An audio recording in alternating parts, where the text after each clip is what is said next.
Hey guys, and welcome back to the channel.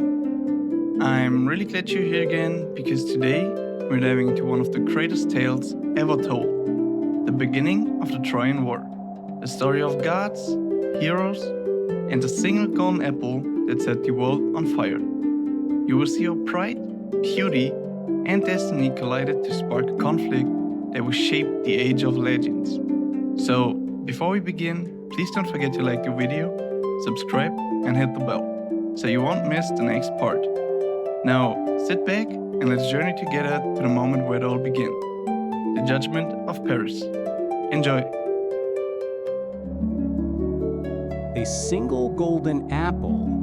Before the walls of Troy ever fell, before the names Achilles and Hector were whispered through eternity, it all began, not with a sword or a siege, but with something far smaller, a single golden apple. In the age when gods still walked among men, when the lines between mortal and divine blurred beneath the gaze of Olympus, destiny stirred.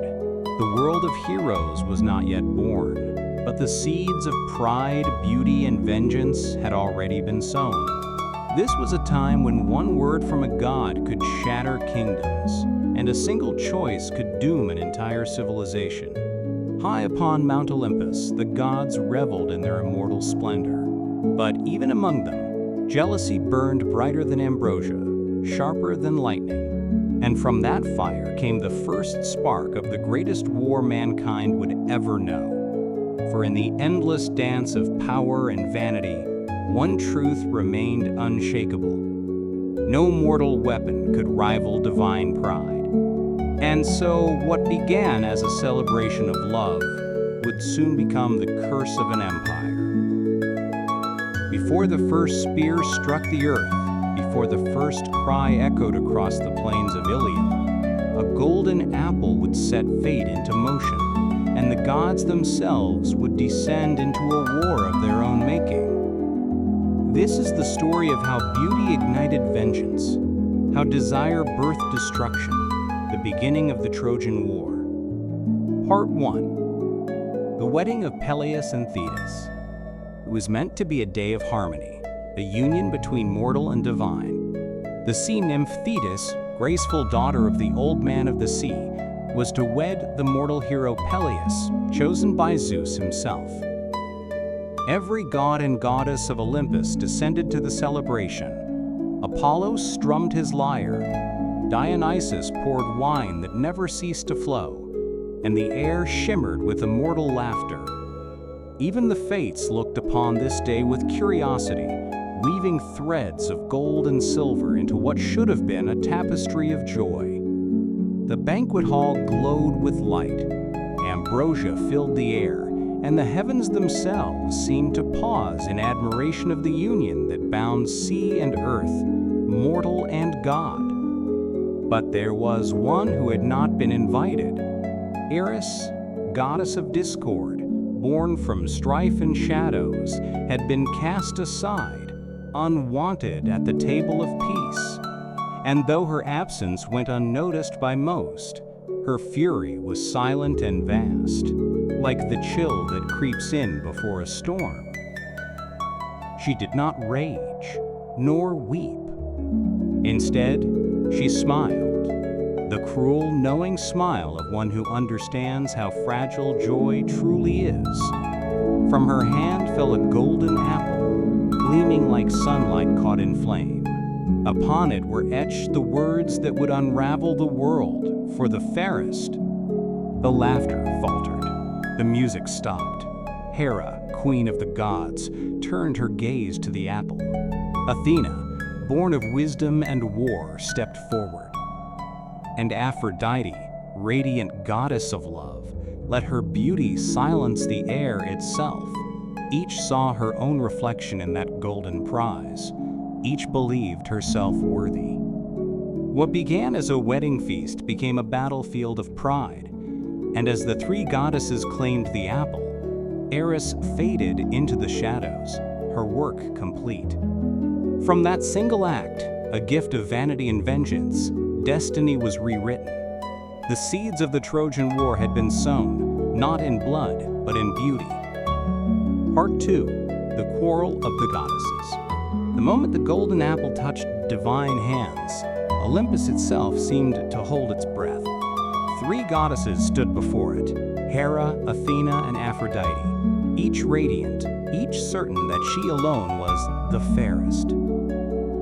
Hera, queen of the heavens, the embodiment of majesty and power, spoke first. "Surely the apple is mine," she declared, "for I am the wife of Zeus, the mother of gods and rulers. None stand above me."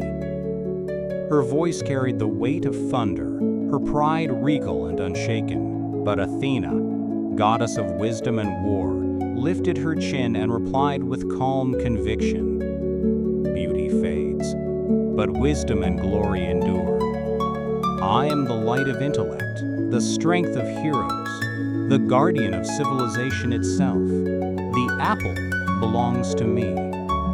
Even as she spoke, her gray eyes burned with the sharpness of logic, but beneath that cool exterior, her pride glimmered like a blade unsheathed.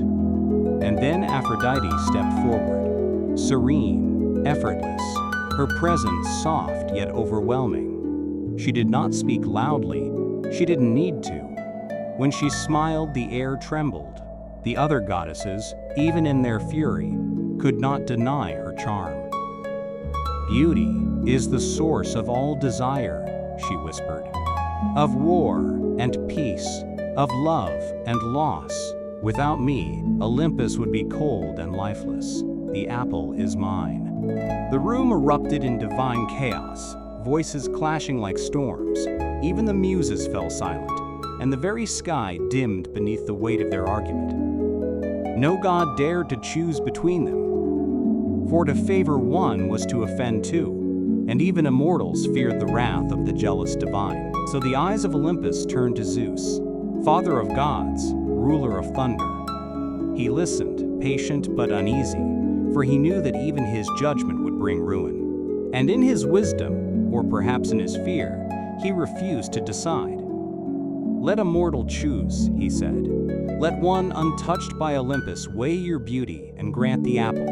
The words echoed through the heavens like a prophecy, and so it was decreed that a mortal man would decide which goddess was truly the fairest. 3 divine hearts, aflame with pride and jealousy, would soon descend to the world of men, and fate, silent but smiling, began to weave the threads that would lead to Troy. Part 3. The Judgment of Paris. Far from the shining towers of Troy, upon the quiet slopes of Mount Ida, a young man tended his flock beneath the dawn. His name was Paris, prince by birth, shepherd by choice. Unknown to him, the threads of destiny were already coiling around his life. He was handsome, thoughtful, and gentle, a mortal untouched by the rivalries of the gods. But soon, that peace would end, for 3 goddesses, Hera, Athena, and Aphrodite, were descending from Olympus, each burning with pride and desire for one thing, the golden apple. Paris looked up as the air shimmered before him. The scent of ambrosia filled the breeze, and before his mortal eyes appeared divinity itself, radiant, terrible, and magnificent. Hera, crowned in splendor, Athena, armored in gleaming bronze, Aphrodite, robed in beauty beyond comprehension. And behind them, silent and unseen, Hermes, messenger of the gods, who bore the task of witness. "Paris," Hera spoke, her voice commanding like the roll of thunder. "Zeus has chosen you to judge between us. Decide which goddess is the fairest, and award her the golden apple." Paris froze. For how could any man judge the divine? To choose one meant to offend the others, but the eyes of Olympus were upon him, and retreat was impossible. One by one, the goddesses approached. Hera came first, her presence heavy with royal power. She placed a jeweled hand upon his shoulder and whispered, "Choose me, Paris, and I will make you lord of all men. Kings will bow before you. Empires will rise at your command. You will rule the world." Her promise glittered with the weight of dominion, with the taste of endless authority. Then came Athena, calm and stern, her gaze like polished steel. "Choose me," she said, "and I will grant you wisdom beyond mortal reach. You will see victory in every battle, strategy in every thought. No man will defeat you, not by blade nor by mind." Her words rang with honor, glory, and eternal renown. And then Aphrodite stepped forward. No thunder accompanied her, no armor gleamed. Only the soft radiance of beauty and the promise of desire eternal. "Paris," she whispered, her voice like silk over flame. "Choose me, and I will give you what no king or hero can resist, the love of the most beautiful woman on earth." Her eyes met his, and in that instant, reason faltered. Paris saw not power nor wisdom, but love. Helen of Sparta, the woman whose beauty would outshine every dawn. The choice was made not by logic, but by longing, the oldest force in the world. He placed the golden apple into Aphrodite's hand, and as her smile bloomed, the heavens trembled. For though Paris believed he had chosen love, what he truly chose was war. The fates began to weave their web tighter, for Helen was already wed, and the gods had found their spark. Soon ships would sail, blades would clash, and Troy would burn, all because one man followed the whisper of a goddess and the promise of a golden apple. Part 4. The Abduction of Helen. In Sparta, beneath marble halls and burning torches, lived Helen, the woman said to be born of Zeus himself, her beauty a gift and a curse upon the world. She was the wife of King Menelaus, ruler of Sparta, a man of honor, strength, and pride. Their kingdom prospered, their halls filled with laughter and gold, until the day a stranger arrived from across the sea. Paris of Troy stepped upon Spartan shores as a guest, his mission cloaked in diplomacy. Yet beneath the surface of civility, the will of the gods was already in motion, for Aphrodite had kept her promise. When Helen first laid eyes upon Paris, the world seemed to fall silent. It was as if two flames had met, one mortal, one divine, and the fire between them could never be undone. Some say she was enchanted, her heart stolen by Aphrodite's spell. Others whisper she went willingly, drawn by the same yearning that had doomed countless heroes before her. But whatever the truth, one night the ships of Troy slipped quietly from the Spartan harbor, and when dawn broke, Helen was gone. Menelaus awoke to an empty bed, the scent of her perfume fading into the morning air. At first, disbelief, then rage, a fury that would echo across nations. For to lose one's wife was grief, but to have her stolen by a foreign prince, that was war. Menelaus called upon his brother, Agamemnon, king of Mycenae, the most powerful ruler in all Greece. And Agamemnon answered. Messengers were sent to every corner of the land, to every man who had once courted Helen. For long ago, before she chose her husband, all her suitors had sworn an oath that they would defend her marriage and punish any man who sought to take her away. Now that oath would be called upon. From every city came the heroes of legend: Odysseus of Ithaca, clever and unwilling; Ajax, mighty and proud; Nestor, wise and ancient; Diomedes, fierce and loyal; and above them all, Achilles, son of the sea nymph Thetis, destined to become the greatest warrior the world would ever know. Across Greece, the call to arms thundered like a storm. Ships were built, spears were sharpened, and the wind itself seemed to tremble at what was coming. What began as a theft, or perhaps a love, would soon become a legend written in blood and fire. For Helen of Sparta had become Helen of Troy, and to bring her back, 1,000 ships would sail, carrying the wrath of Greece to the shores of Asia. The greatest war of the ancient world was about to begin. Part 5. The Gathering of Heroes. Across the lands of Greece, word spread like wildfire. A war was coming. King Menelaus had been wronged, his honor shattered, his wife stolen by a Trojan prince. And now, by sacred oath, every hero who had once sworn to defend Helen was bound to answer the call. The messengers rode across mountains and islands, bearing the summons of Agamemnon, High King of Mycenae, Lord of Lords, Commander of men. From the plains, from the isles, from distant strongholds, the greatest champions of the age prepared to march beneath his banner, each one a name that would echo through eternity. There was Odysseus, king of Ithaca, cunning, eloquent, and wise beyond all men.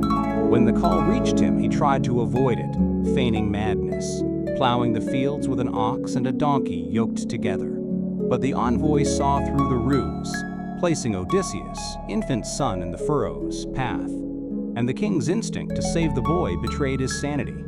Thus, Odysseus, unwilling but bound by honor, joined the war that would test every measure of his wit. Then came Ajax the Great, son of Telamon, a giant among men, whose shield was the size of a door, whose courage knew no fear. His loyalty was unshakable, his strength legendary. In him, the Greeks would find a wall of muscle and iron will. Diomedes, prince of Argos, came too, a warrior of unmatched valor, destined to fight even against gods themselves. Young, fierce, and burning with ambition, he would earn his place among the immortals through sheer courage. Nestor, the aged king of Pylos, came as well, old in years but rich in wisdom. He had seen generations of heroes rise and fall, and though his arm no longer struck like it once had, his counsel would guide the Greeks through storm and despair alike. And then there was Achilles, the son of the sea nymph Thetis and King Peleus, half mortal, half divine. He was hidden by his mother, disguised among maidens to protect him from his fate, for it had been foretold. If Achilles went to Troy, he would never return. But glory called to him, and when Odysseus discovered his disguise, Achilles, destiny could no longer be denied. He joined the host, radiant in his youth and power, his very name a promise of victory and death intertwined. Together they came, the sons of Greece, the heirs of legend, assembling upon the shores of Aulis. The sea glittered with bronze as 1,000 ships stood ready, sails unfurled like wings of vengeance. The air rang with the clash of arms, the cry of gulls, the songs of men who would never see their homes again. But as mortals prepared for war, the heavens too began to stir. The gods, ever watchful and ever proud, chose their sides. Hera and Athena, still bitter from Paris, judgment, aligned with the Greeks, their wrath burning bright against Troy. Aphrodite, radiant and cunning, stood with her chosen son, Paris, defending the city he had doomed. Apollo, god of light and prophecy, lent his favor to the Trojans, while Poseidon's heart wavered with old grudges and shifting tides. The stage was set, not merely for men, but for gods, a war of mortals and immortals, of love and vengeance, of pride and destiny. The wind waited for a sign to carry them east, toward Troy's golden walls, toward a decade of blood, glory, and ruin that would reshape the world forever. Part 6. The launch of the 1,000 ships. The shores of Aulis were lined with ships, more than 1,000, their hulls carved from sacred timber, their prows gleaming in the sunlight like blades of bronze. The greatest armada ever gathered in the world of men, but though their sails were ready, their oarsmen eager, and their heroes armed for glory, the winds would not blow. Day after day, the sea lay still, smooth as glass, mocking the might of kings. The banners of Greece hung limp, lifeless in the heat. And with every passing dawn, doubt began to whisper through the camp. Was this the will of the gods? Had the Greeks angered Olympus itself before the war had even begun? Agamemnon, proud lord of Mycenae, felt the weight of that silence pressing upon his soul. For though he commanded all Greece, even he could not command the wind. And then came the seer, Calchas, wise and burdened by the sight of divine truth. He stood before the gathered kings and spoke the words none wished to hear. "The goddess Artemis is wroth," he said. "She demands payment for a slight unseen by mortal eyes. Agamemnon has offended her, for he killed her sacred stag, and boasted that his aim rivaled the goddess of the hunt herself. Now only a sacrifice of royal blood will appease her wrath. Only through the death of Iphigenia, daughter of Agamemnon, will the winds be freed." A chill swept through the camp. The warriors murmured, disbelief, horror, then silence. Even the bravest men, who would face monsters and gods in battle, turned their eyes away from the king. Agamemnon's heart broke beneath the weight of destiny. He was a father before he was a king, but the eyes of Greece were upon him. If he refused, the fleet would wither at anchor. The war would die before it began. His honor, his command, his name, all would crumble. And so, in the darkest hour of his life, he made his choice. A message was sent to Mycenae. Iphigenia was summoned under false pretense, told she would be wed to the hero Achilles, her heart light with joy and pride. When she arrived at Aulis, the truth was revealed, and her laughter died upon her lips. The altar was prepared. The winds whispered faintly, as though even the air mourned what was to come. Agamemnon could not speak. Clytemnestra, his wife, screamed in grief and fury, her eyes searing with hatred that would never fade. The priests raised their blades, and then silence.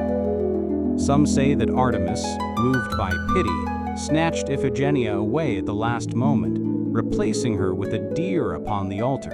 Others say the girl was slain, her blood spilling to calm the goddess' rage. Whatever truth the gods kept, one thing was certain: the winds began to blow. The sails filled at last, the sea came alive with motion, and the 1,000 ships of Greece surged forward toward Troy. The price had been paid, in innocence and tears. Above them the gods watched in silence, their game set in motion. The fate of nations rode upon the tide, and the shadow of Iphigenia's sacrifice followed every oarstroke into the dawn. Part 7. Arrival at Troy.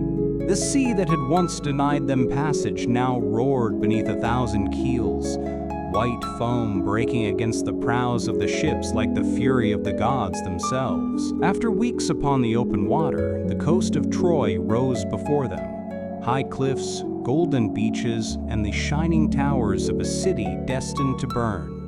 The wind carried the scent of salt and prophecy, and every man aboard the Greek fleet knew. History itself waited beyond that shore.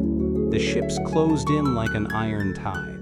Helmsmen shouted, oars crashed through the surf, and the first boots of the Greek warriors sank into Trojan sand. Their bronze armor caught the morning light, 1,000 suns reflecting off the spears of men who believed themselves chosen by fate. They had come for Helen, for honor, for vengeance, for the pride of kings. But the gods had other plans. The first to leap ashore was Protesilaus, a name once unknown, now whispered by poets. For prophecy had warned, the first Greek to set foot on Trojan soil would be the first to die. Yet he did not hesitate.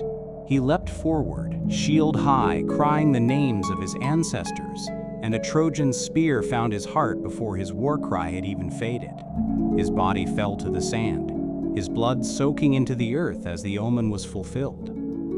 The first life claimed by a war that would last 10 endless years. Behind him came Achilles, the son of Thetis, blazing like a god among men. His armor gleamed, forged by divine hands. His rage burned hotter than the sun. he looked upon the walls of Troy and felt the pull of destiny.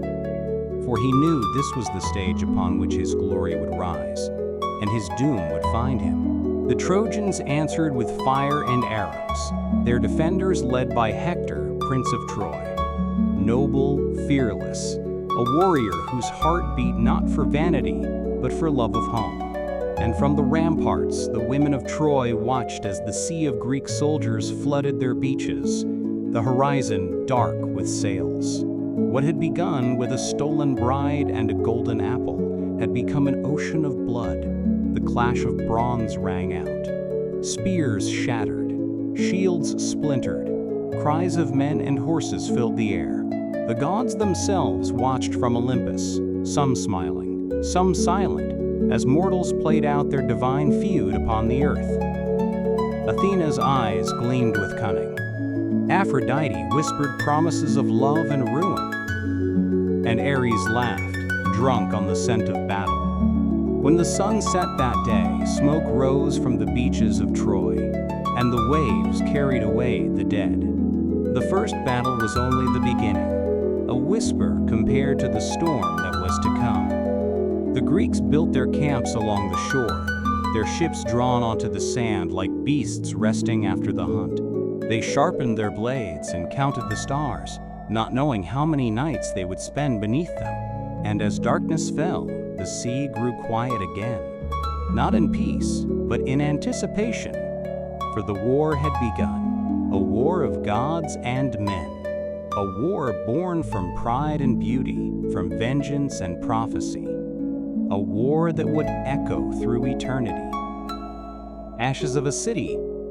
And so, before a single wall of Troy had fallen, before Achilles raised his spear or Hector donned his helm, the stage had already been set, not by mortals, but by pride, beauty, and choice. The gods had sown the seeds, and mankind would reap the storm, all for the promise of a single golden apple, cast into a feast of immortals, glowing with the words, "For the fairest." What began as vanity became vengeance. What began as desire became destiny. And from that one act of divine rivalry, kingdoms would fall, heroes would rise, and blood would soak the earth, until even the gods turned away in sorrow. Think of Paris, a prince who believed he was choosing love, yet instead chose war. Think of Helen, whose beauty became both her crown and her curse. Think of the kings and warriors who gathered beneath a single cause, not realizing that fate had already written their ending in the dust of Troy. The Greeks had crossed the sea with their 1,000 ships, their hearts blazing with purpose and pride. But the gods, watching from above, knew that not one of them would leave unchanged, and many would not leave at all. In this tale, no choice is without cost. Each promise, each betrayal, each whisper from Olympus draws the world closer to its breaking point. The golden apple was never truly about beauty.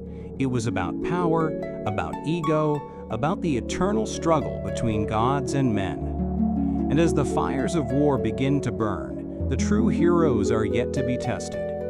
For beyond the beaches of Troy, shadows stir. Achilles, the son of prophecy, will rise with fury unmatched. Hector, the defender of Troy, will stand as its last hope, and the gods themselves will choose sides, turning heaven into a mirror of mortal chaos. This was no ordinary war. It was the forging of legends, the birth of tragedy, the moment when immortality and mortality collided beneath the same sky. And though the heroes of this age would be remembered in song and story, their glory would come at a price beyond measure. Because in the end, every war, even one touched by gods, begins the same way, with pride, with passion, and with a single choice that cannot be undone. It began with an apple and ended with the ashes of a city. And that's it for today's story. the tale of our single golden apple set the stage for the legendary Trojan War. I really hope you enjoyed this journey through the rivalry of gods and the choices that changed history forever. If you like the story, please leave a like, subscribe, and share it with someone who loves mythology just as much as you do. Thank you so much for watching, and I'll see you next time when we continue with the wrath of Achilles and the fall of Troy. Until then, stay curious and keep the legends alive. Bye bye.